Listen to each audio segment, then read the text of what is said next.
তার একটা কর্ম। আমি এই মুহূর্তে কত শট?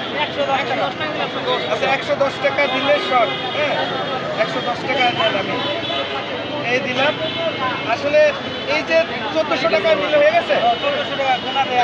আচ্ছা একটা গোনা 1 2 3 4 5 6 7 8 9 10 11 12 13 14 15 200 300 4 5 6 7 8 9 9 5 14। আলহামদুলিল্লাহ আলহামদুলিল্লাহ।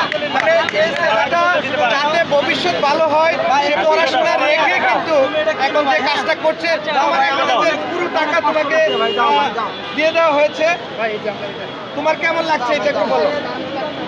তুমি এই প্লাক্স দিয়ে কালকে থেকে আবার আজকে কিনে নিবা, তো আমাদেরকে কিনে দিতে হবে। তোমাদের ফ্যামিলিতে কয়জন? তোমার মা, তুমি চা বিক্রিটা ওই তোমার উপার্জন।